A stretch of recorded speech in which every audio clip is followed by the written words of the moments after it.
So if you reduce the potential for angiogenesis, but you want to induce angiogenesis to improve injuries with BPC 157 or TB 500, you might be sending mixed signals. So keep this in mind, right? You might reduce the capability of recovering from injuries. And you can actually optimize the use of data or cardine even further with Myo-Inositol Trispyrophosphate, abbreviated to ITPP. I mentioned this under optimizing skeletal muscle function, which is true to a certain extent, but I should have mentioned this in the optimizing oxygen carrying capacity segment because Myo-Inositol Trispyrophosphate improves the oxygen affinity of hemoglobin, and thus the oxygen carrying capacity of the red blood cells improves. The oxygen delivery to metabolically active tissues is heightened, and then the overall energy production is improved as well. Whether you stimulate that with mildronate, data, cardine, etc., it doesn't really matter.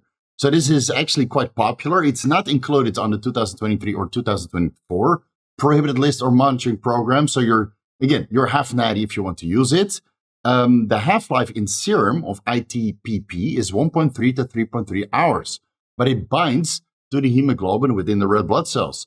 So basically, the active time of ITP supplementation is anywhere between 80 to 120 days after you've done a loading phase. So keep this in mind. Technically, you should do a loading phase to increase the oxygen affinity of the hemoglobin within the red blood cells. It could be anywhere between 100 milligrams to 250 milligrams ITPP once or twice daily. So that's 100 milligrams to 500 milligrams total per day.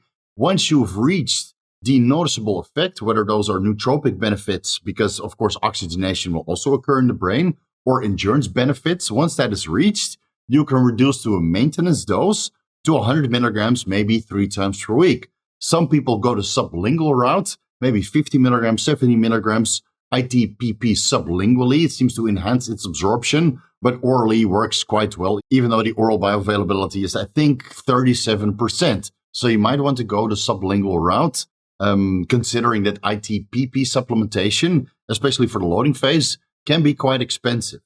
Now, the biological functions and effects, of course, modulating the hemoglobin affinity of oxygen.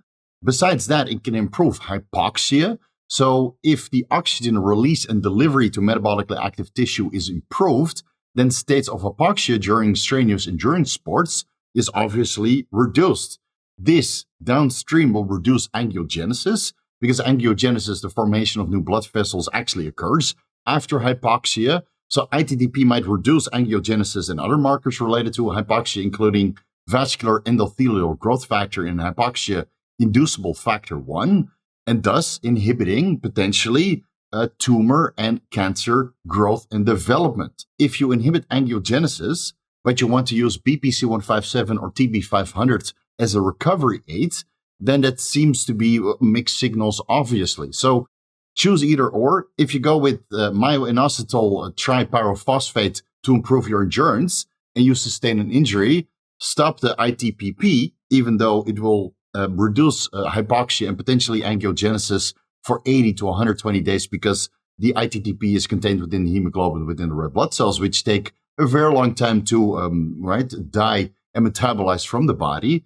So if you reduce the potential for angiogenesis, but you want to induce angiogenesis to improve injuries with BPC 157 or TB 500, you might be sending mixed signals. So keep this in mind, right? You might reduce the capability of recovering from injuries. And again, like I mentioned previously, it does seem that users of ITPP report that it has nootropic effects by increasing oxygen delivery and blood flow to the brain. Some users report increased clarity and focus, while others notice that it improves their overall cognition and even reaction time. So if you follow a contact sport or fighting sports, then it seems that ITPP can actually improve not only your stamina, but also your reaction time, so you can see those punches coming and avoid them. And then the last compound I want to discuss, and this one is super, super niche. I've never talked to anybody who's actually used this compound. I've heard it through the grapevine that it is being used in very long endurance sports, like the Tour de France, cycling, for example. But again, I've never talked to anybody who has anecdotal experience using tromethamine. This optimizes skeletal muscle function by removing lactic acid. Tromethamine, abbreviated to THAM, is a buffering agent to prevent metabolic acidosis. Half-life is about 4 to 8 hours. through intravenous administration. And the only product on the market that I was able to find that contains a version of THAM is named Toradolorol. Try to pronounce that fastly. Toradolorol. It sounds like you have a mouthful of dicks. Okay, it contains ketorolac tromethamine, and it's administered up to 40 milligrams in normal saline solution intravenously for up to 5 days, again, as a buffering agent to prevent metabolic acidosis. Now, it seems that the effective dose, heard through the grapevine, is 10 milligrams in 100 milliliters normal saline solution intravenously 1 hour before a strenuous race. But it can also apparently be taken orally, albeit that I can't really find what the oral bioavailability is. So again, take it all with a grain of salt. This is through the grapevine. I can't verify how much of this is actually true. So tromethamine only has one biological function and effect, helping to reduce metabolic acidosis. When you inject it intravenously, it dissociates into basic forms, which can combine with hydrogen ions. And this reaction helps to neutralize excess acids in the body and restores the acid-base balance.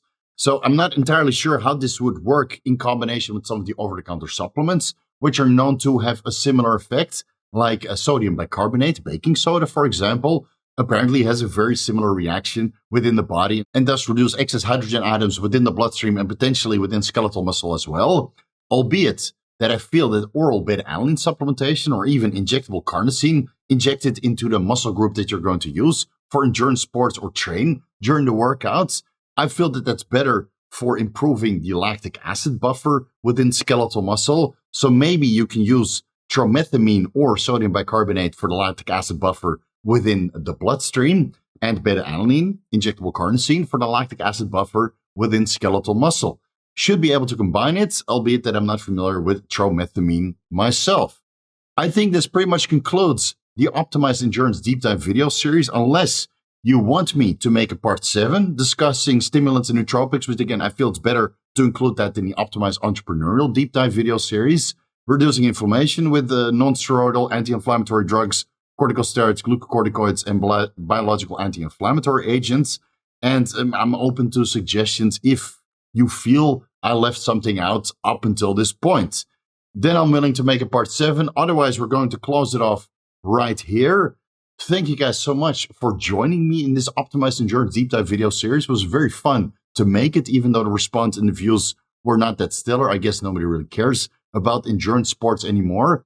What I do feel is what we should do is how to design specific stacks for MMA or cycling or wrestling, right? Whatever is popular, let me know down below if you want me to design a half natty or a full Monty stack for MMA, boxing, other contact sports, or cycling sports, endurance sports, because then I can combine all of these compounds in particular stacks and teach you something new, whether you want to beat the drug test or really don't give a flying about WADA just like I do. All right.